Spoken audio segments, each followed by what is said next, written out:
could I get ahead in life? Could I get further ahead if I leverage every dollar? Well, if it goes right, yeah, absolutely. Yeah. But if it goes wrong, the reality is everyone talks about their winners and no one talks about their losers, right? It says, I think a common misconception is when you pay your house off to assume that you will no longer have a payment. In parentheses here, it says you'll still owe property taxes, for example. The reality is that matters very little if you live in Washington County. It matters a lot if you live in Texas, right? Depending on where you live, the property tax can be significant or insignificant. Real estate moves at the pace of glaciers. So sometimes when we say it's going to change in real estate, we got to realize we could be meaning 5 years from now would be somewhat of a short time frame. Information presented on this program is believed to be factual and up-to-date, but we do not guarantee its accuracy, and it should not be regarded as complete analysis of the subjects discussed. Discussions and answers to questions do not involve the rendering of personalized investment advice, but are limited to the dissemination of general information. A professional advisor should be consulted before implementing any of the options presented. Encompass More Asset Management LLC is a registered investment advisor with the U.S. Securities and Exchange Commission and only transacts business in states where it is properly registered or is excluded or exempted from registration requirements. Hey everyone, welcome back to another episode of the Tall Oaks Podcast. I am your host, Brandon Ducharme, joined today by Carissa Bertrand once again. And today we have a compilation of questions from the audience, actually, kind of in follow-up to the real estate conversations and people's curiosity around some of the decisions that people face around real estate, whether it's pure investing in real estate or just thinking of their home more as an asset, right? Mm-hmm. And their personal real estate. So today is kind of a episode that's a little bit scattered across the place, but we just want to go through and answer these questions and help kind of provide context and answers. I'll warn you right now that some of the questions can get a little bit nuanced. And so it's not going to be a perfect, super clean yes, no answer. And that is really the reality of personal finance because it's personal, right? And so what we find is what is good for one person is not good for the next person, right? And what is a good math decision sometimes is too much risk for somebody to take on, right? And there's other factors that you always have to think about. So a little bit's going to be generalized, but we're going to do our best here. Yeah, absolutely. I think that's very fair to say there and make sure we point that out. So these questions are from people who have been listening to the podcast, had some specific questions around real estate, and wanted us to address that. So I'm just going to go through and ask one question at a time. And we'll kind of talk about some of the general things to consider and think about. So the first question that we have here is it better to pay off your home and not have a house payment or to invest the money you would use to pay off your mortgage? Yeah. I think one of the interesting takes here is that they actually put in the question in parentheses, assuming the returns are higher than the interest than interest rates, right? Yeah. And there's it's more complicated than people think on its face, but the reason is taxes, right? So you have to remember when you write off mortgage interest, or you have mortgage interest rather, on your home, it's for most people, it's not deductible anymore in their taxes, right? So it's only for mortgage, and your interest expense basically is quite large. You're going to actually get a tax benefit from having a mortgage. So if you're itemizing, it can change it. If you're not itemizing, it definitely puts a huge hurdle rate on your investment returns, right? So if your mortgage rate, let's say, is 5, just as an example, and you say, okay, well, if I could make 6%, then I would want to invest the money instead of pay off a 5% mortgage. However, if you were in a 25% tax bracket, you'd really have to gross up your return in order to justify net of taxes getting the same amount as you were going to pay in interest expense, right? And so, not perfect math here, but roughly you'd need about just shy of a 6% return just to break even, right? Yeah. So the more that you get into a higher tax bracket and the higher that interest rate becomes, the bigger of a spread you're going to need and the more risk you're going to need to take on.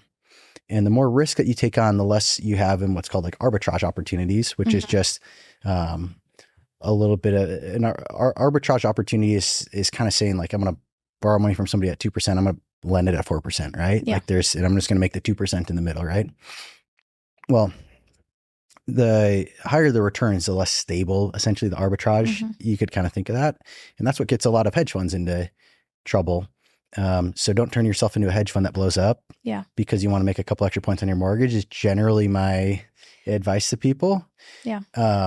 Now, if we scrap, like, how do I use this to get ahead versus and we say, how do I use this as just a tool to build some, peace of mind for myself? Well, that's a little bit different, right? So if you have a relatively low mortgage rate, oftentimes it doesn't make a lot of sense to pay it off, because if you have a low rate, especially if you're in a low tax bracket, and you can go get a relatively stable and non-volatile, low risk, it's a subjective term, but low risk investment that gives you a little bit of extra return. But more importantly, really what you're looking to do is kind of at least just make a straight across trade and maybe in your favor a little bit. And in that case, I generally say do that. And the reason why is it allows you to keep the optionality, right? So I try to remind people, like, okay, if you had a $400,000 mortgage and you get $100,000 and you go pay the mortgage off early, or you keep making all these extra payments, and so you've paid an extra $100,000 off early, and you lose your job, you don't get to call up the bank and say, hey, I got laid off and I made all these extra payments. I'd like to skip my payment the next 3 months. They say, too bad, so sad, right? Make the payment. And whereas if you've been kind of putting it in your own bank, so to speak, now you've got the ability to recreate your own paycheck synthetically and make your mortgage payment as it's due. And so that can buy you that's that optionality, flexibility component, right? Yeah. One side note, if somebody does have a large chunk of cash and the math says, hey, it's better to just pay it off. You want to remember to look at what's called a recast option, which is where you give the bank a big chunk of money. Typically the minimum on this is I want to say at least $10,000 or $20,000. But what it allows you to do is to, rather than pull forward your payoff date, you keep the same payoff date and it lowers your payment every month. Yeah. And I like this option for people because it also gives them optionality once again, right? The idea being that you can always choose to pay more. You can choose to pay your old payment. And if you do, the net effect would be the same as option A, which is just pull a payment forward. You'll pay your home off early, right? But if you come into a tough time, right, you lose your job, whatever happens, you need money to fix a car, you can say, well, I've just been paying extra. My actual required payment is this lower amount, and I could just make that lower payment for a period of time, right? And so that's where it gives you that optionality. So it really depends what your rate is, and what your opportunity sets are, what your risk appetite is, certainly, and what your goals are. But those are some of the things that I would think about when people are talking with me about, should I pay my mortgage off or not? Yeah, there's definitely a lot of nuances, even within the tax conversation. There's certain limitations on how much you can write off, even if you are itemizing. I mean, there's a lot of things. So just going back to that thing that you pointed out at the very beginning of this conversation is there's a lot of nuance to these answers. And so just keep that in mind, that it's not going to be the same answer for everybody. Yeah, the biggest thing to remember is a mortgage isn't a line of credit. So if you pay it off, you can't just get it back, right? And so your optionality is gone. Yeah. Okay, awesome. So next question, I think is kind of along the same lines of questioning here, but it gets a little bit more specific. So this one says, what do you know about structured notes and using your equity that way and using the returns to make your home payment? So I think there's really 3 different questions within this one, but basically structured notes and being able to use the income you're getting from the structured notes to make your home payment is kind of what I'm getting from that. Yeah, I've heard of some people doing this idea, and it's worked well for them, and so they've become big advocates of it. And it's simply the idea of, essentially what they're saying is, should I take a HELOC out of my house or do a cash out refinance on my house to get the equity out of my home and turn around and use that equity to buy a structured note? And so if I just use some common reasonable assumptions, maybe, right? Hey, if I can, borrow money against my home at 6% and I can get a structured note that pays 10% or 15% or 20% or something like this, should I do that and then use that interest to pay my mortgage payment? And I get this, going back to what we were talking about earlier, this arbitrage opportunity, right? Yeah. And that's the exact thing that I was talking about, right? So a structured note, oftentimes they like feel like very safe on their face, and they can be relatively designed to be like relatively secure, but like the safer the note is, guess what? The lower the return is, right? That's just the nature of it. And so you can write, because the way structured notes work, you're writing, I'm going to try to stay out of the weeds on this as much as possible. But listen, a structured note is a pretty complex product, right? It's a private note written with banks. You're borrowing the bank money. It's senior unsecured debt, typically with one of the large banks. But the way that they have these notes is they promise to give you a payment, like an interest payment, right? So you get a yield, and it earns interest. But there's a derivative component to it that basically introduces into the situation that you can lose money with the stock market, right? So if you understand how those notes are actually built, like there's an incentive for the bank to do this, right? The incentive is there's typically a fee built into the product itself that ranges depending on the bank. Like it's normally like maybe like 1% to 3%, which is not a big deal. If you go all the way to maturity and it goes well, you're going to get that back. But if you exit early, like then it's kind of built in that they're going to recuperate that fee. But essentially that trade desk is going to hedge out their positions, and they're selling volatility into the marketplace and using what's called typically a worst of or a knock-on barrier option, put option. That's what gives you your downside protection. It's providing the yield essentially, right? So, so the more volatile an underlying asset is, more yield potential, right? So if you write something on S&P 500, you might get, depending on where markets are at, right? Like you could get a range of, and how much protection you go with, somewhere in the neighborhood of like 8 to 11, maybe, right? Like there's these numbers can range depending on market environments, right? But just to illustrate, like when you get out into writing like single stocks as your underlier, right? You take a extremely volatile stock like Tesla, and you can get a really large yield, right? But the way this works is it says like, okay, hey, as long as over the course of this note, Tesla doesn't go down more than 30%, you get all these, interest payments and you get your money back at the end, right? Yeah. But when your note matures, if Tesla's down more than 30%, you take the full loss that Tesla's down, right? And so anyone that's been a long-term Tesla holder knows that's like that could be a normal 2 weeks in Tesla, And so you could get all the way to the end and Tesla's down 30, 40%, and you just don't get a bunch of your money back, right? And you also can have your payments paused, right? So there's all these customized components to it. It's very complex. And I think I just highlight all that to say, yes, I very much know how these products work. And the reality is like they have a use case. I'm not opposed to them, but an arbitrage opportunity when your primary residence is involved, like for me personally, I look at it and go like, that's not something that I'm too interested in arbitraging against. Like it's where my kids sleep is kind of my thought generally, right? Like, could I get ahead in life? Could I get further ahead if I leverage every dollar? Well, if it goes right, yeah, absolutely. But if it goes wrong, right? Like which things do. They do. And they, and the reality is everyone talks about their winners and no one talks about their losers, right? So until you've sat behind the desks that we've sat at and you talk with people that have lost it, or that or is currently working against them, and now they're trying to figure out how to get out of the situation or the next steps or whatever, sometimes it can just feel like, oh, this is what everyone does and they just make extra money and it's this great opportunity. And like it is until it isn't. And in particular, I'd say like an underlying concern I have on the structured notes component is that like essentially, if you get enough concentration in the right note and it gets close, you could have essentially just enough flow pushing the market to make sure that you lose out on that trade. You have to. There's a lot of conversation there to dissect dealer positioning and options theory, but there's like I would just say, be careful being greedy.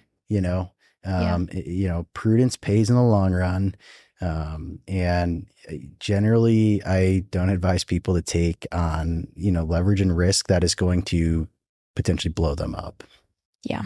I think prudence is a big key there. Okay. All right. So the next question here is actually not a question. It's a common misconception. So this was something that I had asked some people about too, was, what are your questions? What are some common misconceptions or things that you think people maybe don't always consider when thinking about real estate? And this one I think is worth bringing up. So it says, I think a common misconception is when you pay your house off to assume that you will no longer have a payment. So essentially what they're talking about in parentheses here, it says you'll still owe property taxes, for example. So the reality is that matters very little if you live in Washington County. It matters a lot if you live in Texas. Yeah. Right. Depending on where you live, the property tax can be significant or insignificant. You generally as a homeowner know kind of what that looks and feels like. Mm-hmm. But yeah, there's always a cost of living expense, right? Yeah. So even if you pay your home off, unfortunately, look, guys, I don't get into politics a lot on this podcast, but I'm libertarian. So I'll say, unfortunately, or I should say maybe I'm libertarian minded. Unfortunately, there's property taxes that you have to pay on your home. And I say unfortunate, not because I don't think people should, pay to be part of their community and there's essential functions of government, but because the property taxes go up with the assessed value of the property. Right. So it doesn't matter what you paid for the property or what your actual, cost of doing business in the community is effectively, right? You sort of have this built-in unrealized gains tax on property, right? Real estate particularly. And I've talked about that before on the podcast. I don't disagree with it, I do disagree with it, but just because I disagree with it doesn't make it any less relevant that it is a thing, and it's probably not changing. It's kind of the same in every single county in America.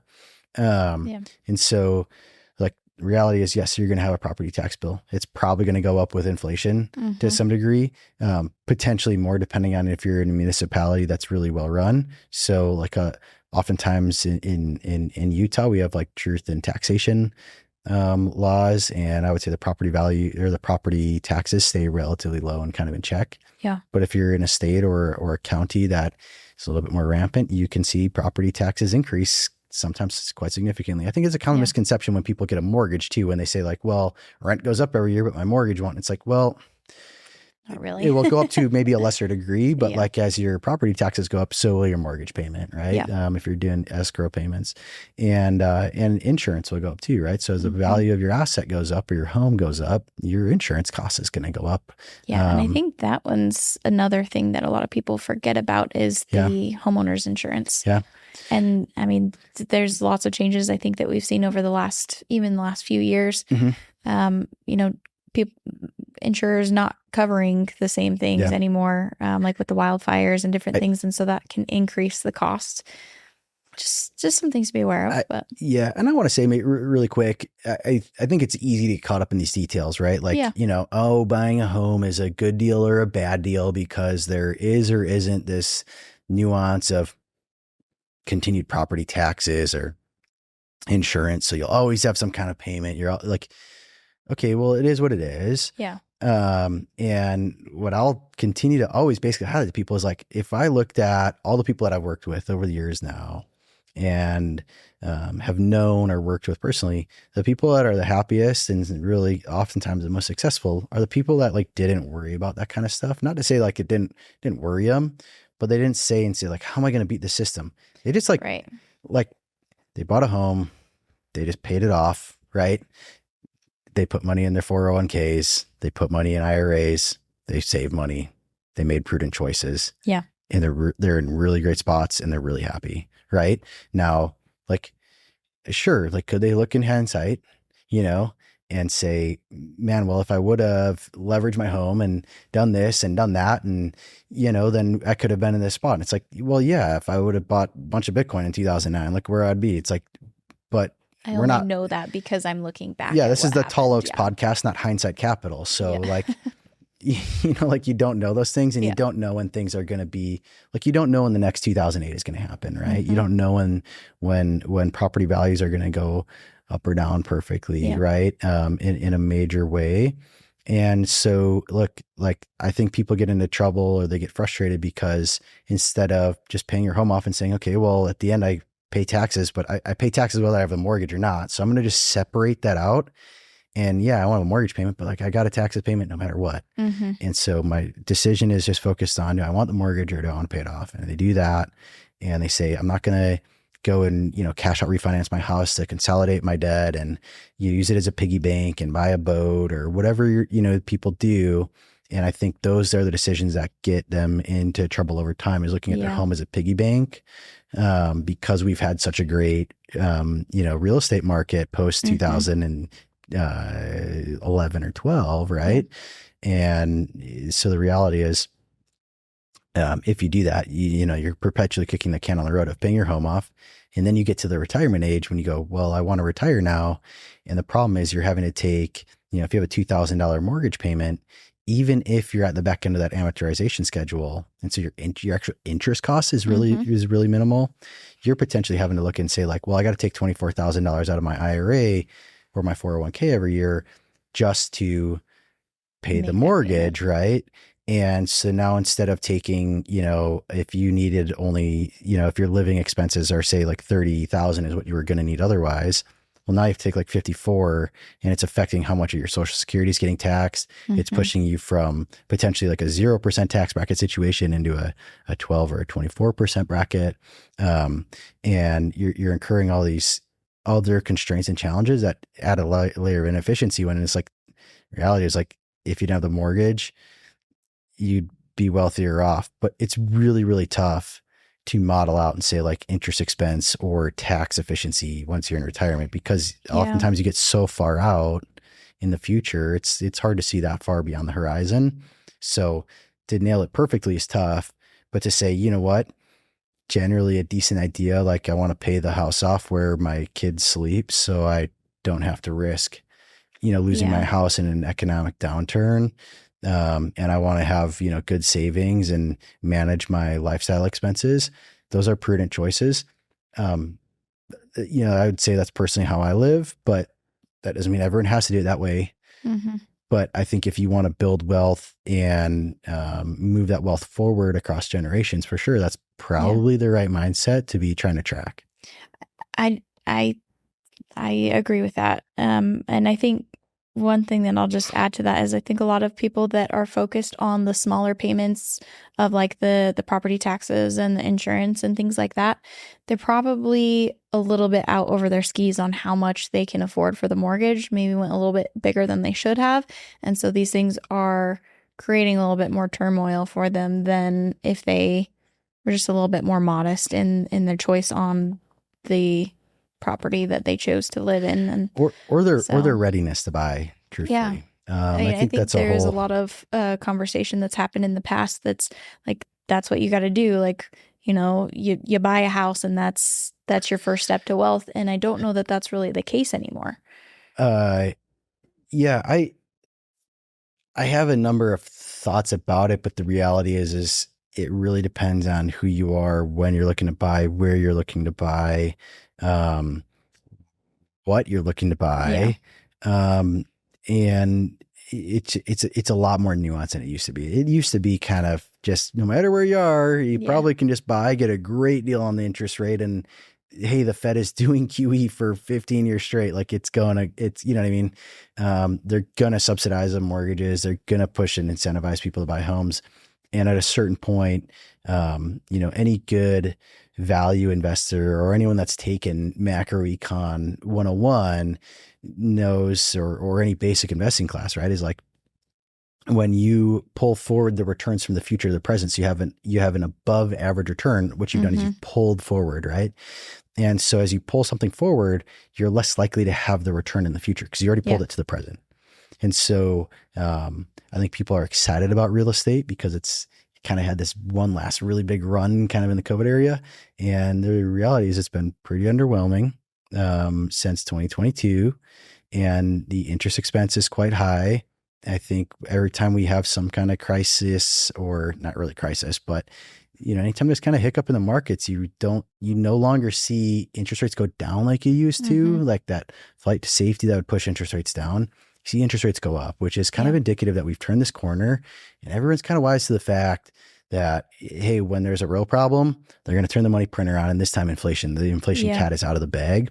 It's tough to put that toothpaste back in the tube. And so interest rates kind of have this natural upward bias. So I'm really, personally in my analysis, I would say interest rates favor the upside, which means if interest rates are coming down and housing is already incredibly, unaffordable from affordability metrics, it causes some constraints. And so I think out of all of the time in the last, 25 or 30 years, it's probably one of those few times to say you don't probably have to feel like FOMO because you don't own a home. Now you need to make sure you're getting assets. You know what I mean? You got to accumulate assets if you want to win this game or get ahead. But it doesn't have to be a home, right? That's a great call out there. But, at a certain point, I kind of look at it and say, look, if you can rent the same house for $1,500 that you could buy for $2,800, right? What's important is even if you say, well, I can afford the $2,800, but you're like, I don't know, real estate's kind of, I don't know if like I want to be there long term or like there's these other things where you're like, I don't know that I like love the idea of owning this home, whether it's in this time of your life or this neighborhood or community or market cycle or whatever. The important thing is to say like, okay, well, I got to take the extra $1,300 and I have to buy assets every month, not just like live on $1,500 and be like, my rent payment is so low, sushi every night, like that's the difference. So where rents are so much cheaper than mortgages, you have to kind of pretend like you had a mortgage and, go save and invest that money. And, if you look at like the Dave Ramsey principle where he said like, make that car payment to yourself, like make that mortgage payment to yourself. And see how that feels for a year or two before you go buy a home. And then, think to yourself, well, what if I didn't need to do a water heater or an AC on top of that? How much stress would that really cause me in my life? And could I handle that financially? It's something to think about if you're looking at, if you're kind of in that first time home buyer, segment of the market. Hey, it's no secret to us. We look at the demographics of this show. We know that a lot of you listening are actually other financial professionals and other investment advisors. We want to go ahead and invite you. If you're looking to do something different in your career, go ahead and reach out. We're always looking to bring on high quality people that understand how to do the planning process, align with our values, and are looking to deliver high value to their clients. Please just go ahead and reach out to us. You can get us on our website, ducharmewealth.com, and we look forward to talking to you. Okay, next question. How do I use other people's money? There is a near unlimited ways of doing this. Other people's money is just, it's a really fancy term for leverage. Yeah. Right. It's what it is. So look, if you, I'm not condoning this for anyone. Okay. But if you open up a Robinhood account and just start buying stocks on margin, you're using somebody else's money, right? You're using you're using Robinhood's money, you know? You got to put up some of your money as collateral and you use some of theirs. I think in real estate, a lot of times what people are saying is like, how do I find somebody willing to sell this deal that I can go approach somebody else and borrow all the money to buy the deal. And I can, make this arbitrage opportunity or make this, oftentimes it's not actually an arbitrage, there's risk, but hey, how can I, make the money in the middle. Right. And the reality is it's a crowded market. I think it's the easiest way to say that. So, when you're investing, you want to do either the thing that's really prudent or you want to do the thing you have a lot of edge in. Mm-hmm. And that's really seriously like it. Anywhere in the middle is tough, right? You're probably going to spin your wheels, right? Because you don't have enough to have edge, but you're not doing the thing that's totally prudent. Like you're not just doing the easy kind of standard thing. So I kind of say it like this, like it's really tough when I talk about like the equities or traditional securities, right? Like, if you have a super big edge in picking small cap international bank stocks, right? Like you can do that and you might be able to do it really, really well, right? Yeah. Or you can buy like index funds, right? And you'll probably do okay with index funds. And if you have the super expertise, you probably do okay. What's really, really tough is being like, I think banks are interesting. I'm going to go try to pick regional banks. Right? Like it's not, you don't really have, you might know a lot about regional banks, but you don't have like a super, super defined edge. And that dabble in the middle is super, super tough, right? So when you're like, hey, I'm interested in real estate and everyone else is looking at real estate already, right? The odds that you're going to find a deal that you're like, this deal is so compelling, somebody's willing to sell me a $800,000 house. I'm going to have it under contract for $500,000, and I'm going to be able to go find a hard money lender that's going to borrow me all $500,000. Yeah. And then I'm going to sell it. It's a clean deal. I'm going to have it back on market in 30 days or less.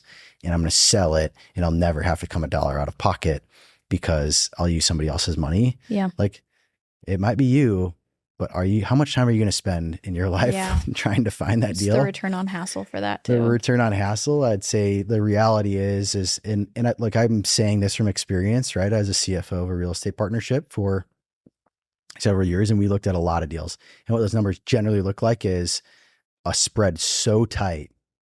When you actually run that through, you're like, if I somehow manage to make money on this, it's like less than minimum wage, right? I actually theorize that net of taxes and actual expense, most of the people doing flips are making absolutely no money.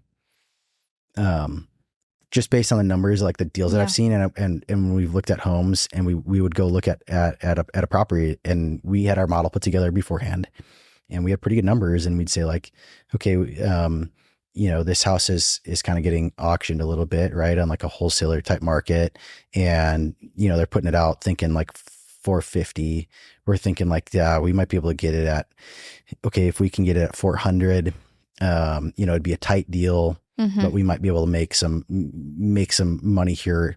And in that game, by the way, it's all about the velocity of money. So how fast can you turn something? Because if you say, well, I can make 10% on a deal, that sounds like really underwhelming. But if you're like, but if you can do that 12 times in a year, right? That velocity, it's like, so it's a 10% on a deal is different than 10% a year, right? So like 10% annualized. So you want to look at your rate of return, but you want to look at like your annualized rate of return too. You want to make sure both those numbers look okay.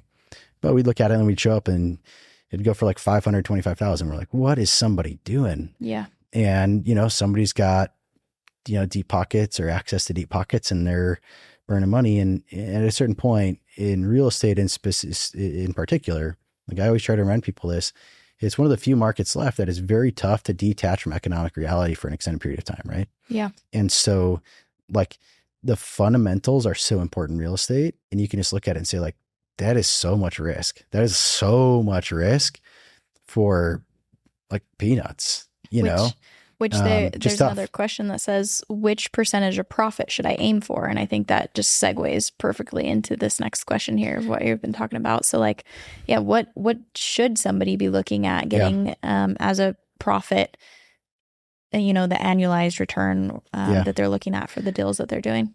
So there's two ways to approach this, which is the way that I like to when I'm working with clients is you build their financial plan and you say what kind of return do we need to make, and that makes your own internal hurdle rate, right? So like, hey, I need to go deploy capital, and in order to hit my retirement goals, I need to make 6% a year, right? 7% a year, whatever your number is, right? Personally, but that gives you a framework of knowing what it needs to look at. Now, the second order effect on that is saying like, what risk do I need to take, or what risk am I taking to get that 6% return?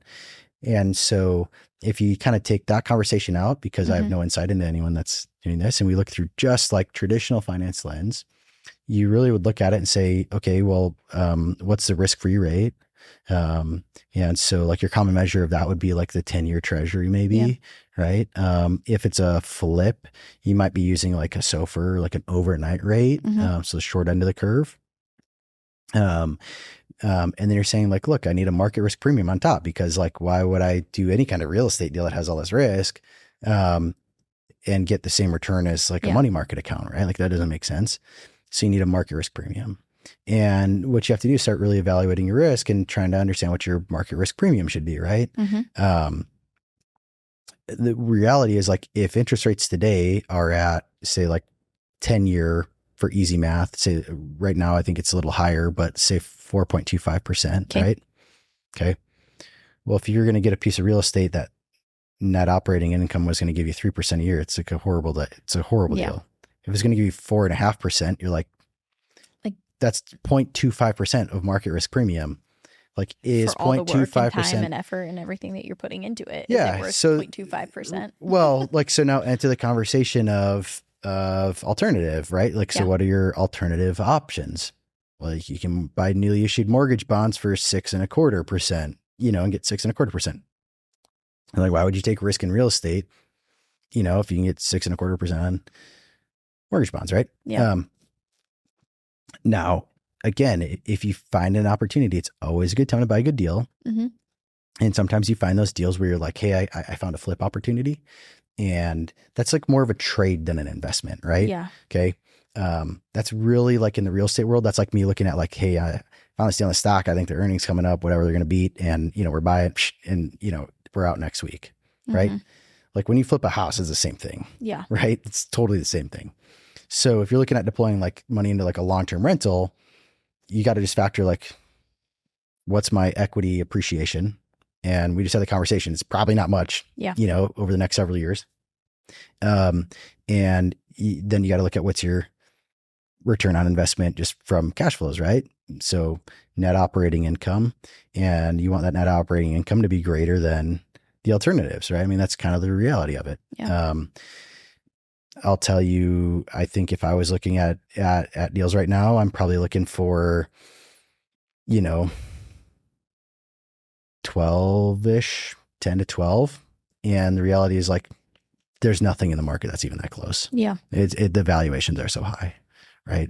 Not saying it doesn't exist ever, but like, those are pretty it's crazy. Well, it's like, well, why so high? It's like, because I can get investments that have, higher returns that have less hassle or less risk or less tax implications or less tax complications, right? Yeah. Less, requirement for me to manage it or oversee it or deal with it, right? So like once I factor in risk-free rate, market risk premium, return on hassle premium, it's pretty uncompelling in the current market environment. Yeah. Now I suspect that will change at some point, right? And you want to look for obviously those opportunities where it changes, but real estate moves at like the pace of a glacier. So like sometimes when we say like it's going to change in real estate, like we got to realize like we could be meaning like 5 years from now would be somewhat of a short time frame. Yeah. Yeah. Okay. I want to skip to the last question that we have on here, and then we can come back to some of these others if we still have time. But we talked about it. Oh, let me interject really quick. Yeah. There's a question on here like, how do I know what fair rent is? Okay. Yeah, that is a good one. And here's the reality is you can either become a property manager, which congratulations, you just went from being an investor to being self-employed, right? You just have a job.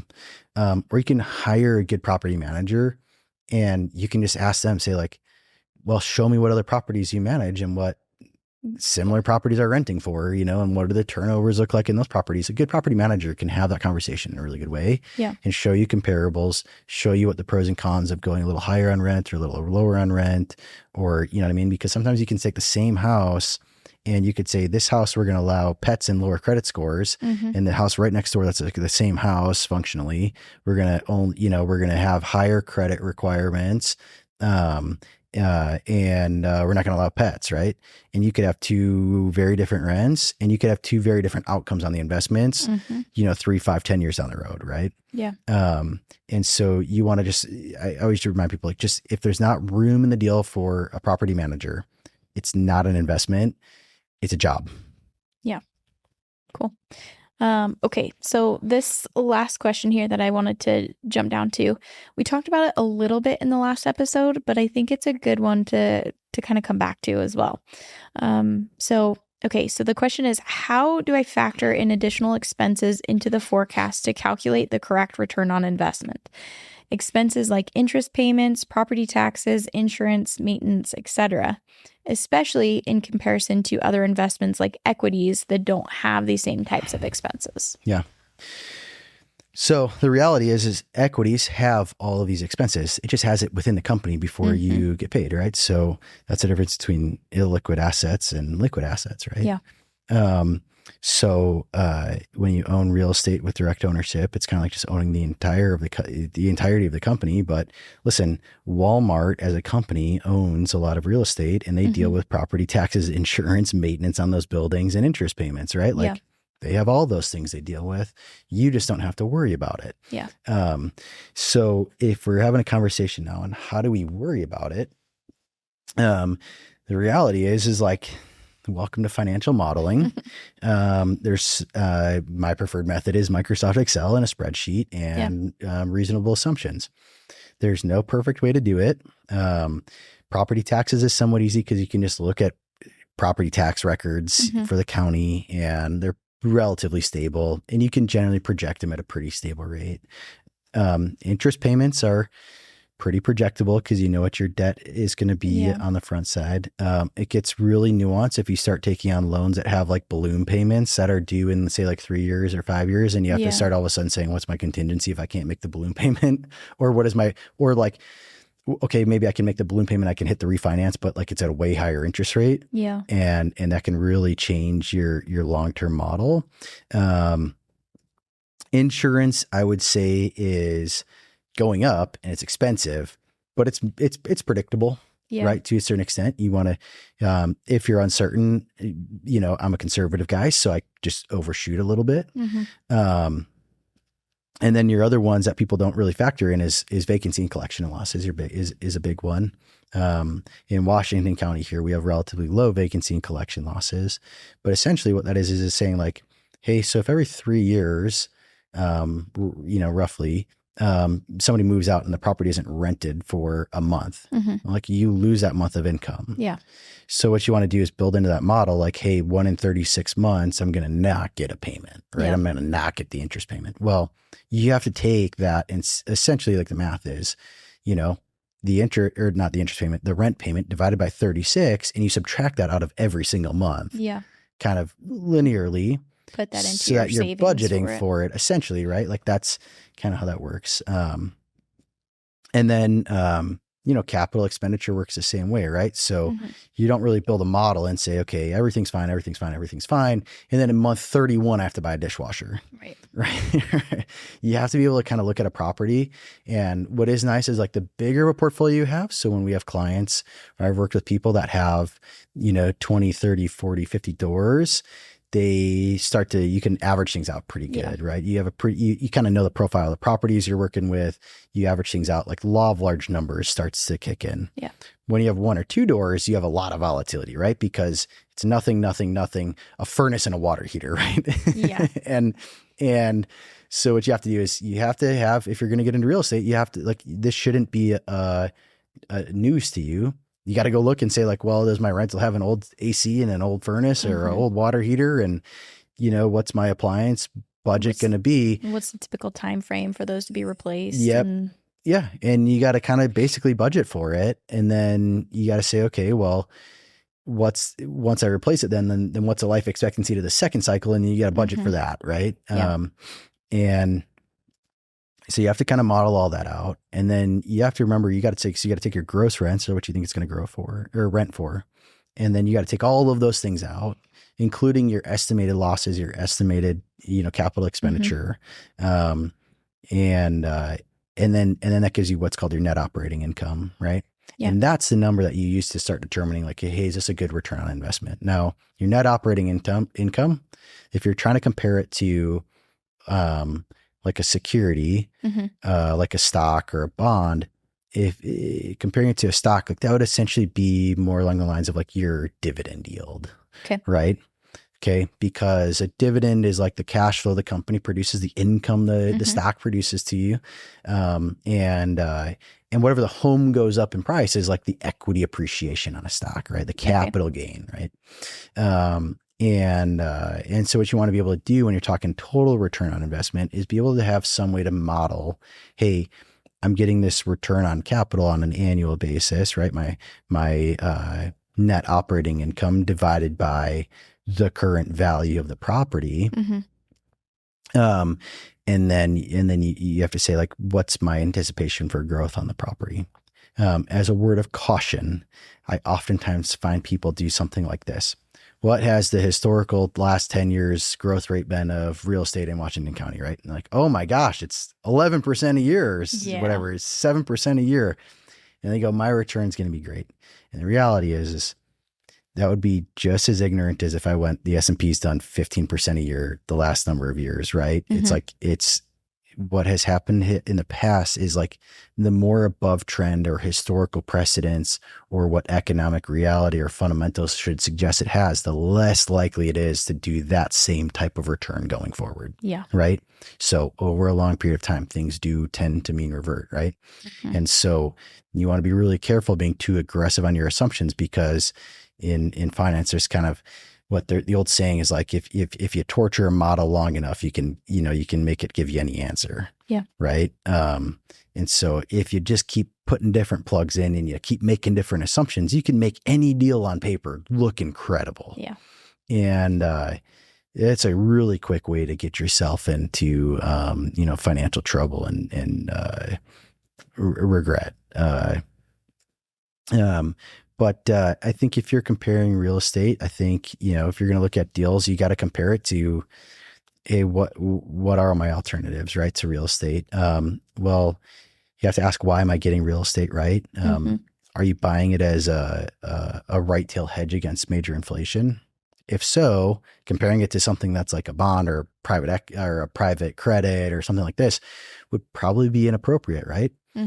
But comparing it to a publicly traded REIT may or may not be, right? Like, comparing it to a high quality dividend paying stock might not be so bad, right? Yeah.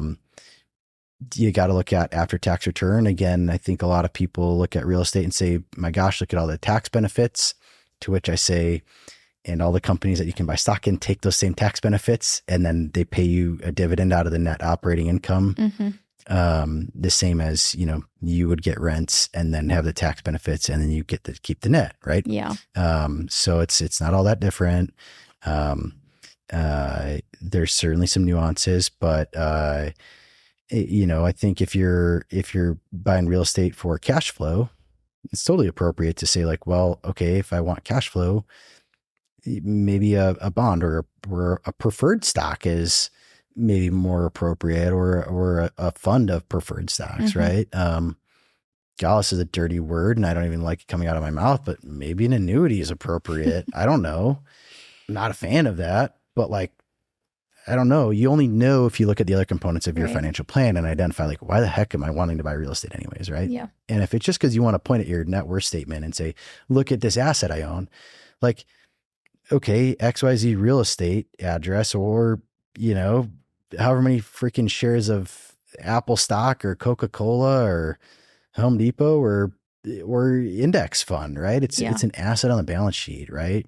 And if if the reality is like, you just want to show up to a cocktail party and say like, oh yeah, I own however many rentals, or I own, like, have at it, but you're setting, that is likely probably not going to turn out great, because you're making financial decisions to try to, at that point, brag about your investments. And that's just as foolish as a guy that goes out and dumps a bunch of money into his tech stock he doesn't understand, so he can brag about his fancy tech company. And then the reality is like, he shows up to the party, he brags about it, it goes really great, and then he never tells you the company ended up going bankrupt, right? Yep. No one talks about the losers. So, not no one, but most people don't talk about most people don't brag about the losers or the investments that went against them. And so, look, don't make investments based upon what you can, was exciting, right? Yeah. Make investments based upon what makes sense on paper, what's prudent decisions, what is aligned with your personal financial plan. Hey, does it support the income that you need, or does it support the tax strategy that you're trying to run, or help increase your tax efficiency? Is it the right amount of risk for you, right? Yeah. Is the underwriting good on the investment itself, right?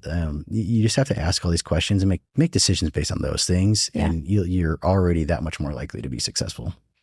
Yeah. I think everything that you keep saying, it just keeps like making my mind go back to, it's the planning and the overall like understanding the implications of different areas in your financial life. It's not cut and dry. Like any type of investment is not cut and dry. Anything with your finances is not cut and dry. And so just really making sure you're sitting down, looking at all these different implications, understanding the income, understanding the taxes, understanding, these different pieces and how they all come together, and then making your decision based off of that, not looking at one isolated thing like, oh, this is the return, right? Like, because a lot of times I'll hear that. I'm like, oh, well, I can get 10% return on this investment. Okay, great. What does that mean? Is that good or bad? Is that what, what's the time frame? What work are you putting into it? Like all these different aspects that you have to consider to determine whether it makes sense for you or not. There's a lot more to unpack on that as always, but I think that's a good summary. And, I think I'll just wrap with, listen, like prudence does pay in the long run, right? Yeah. Like it's not always glamorous. You don't get knocked out of the park returns every single year, right? Like you have to have the things that are boring sometimes. You have to be diversified. You have to pay attention to your stuff. Like, but it's about supporting an enjoyable life, in my opinion, right? A meaningful life, and not, blowing yourself up, right? Any good portfolio manager kind of knows, look, like if you manage the downside risk, if you manage the risks, you can let the upside sort of take care of itself. Yeah. And the reality is we've had these great years of great returns across basically any market. And you want to have good expectations going forward, that are realistic and in line with your plan, so you're not taking more risk than you need to just because the returns have been good, right?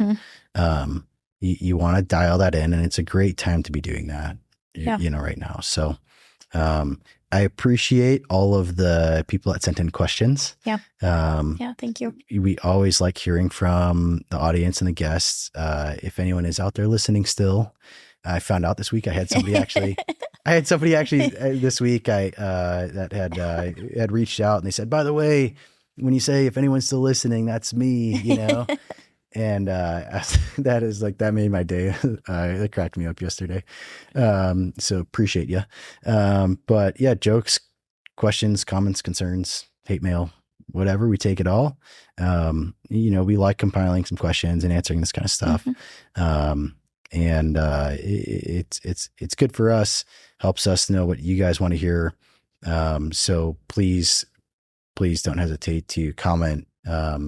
You can find us online and just send us a message, email us.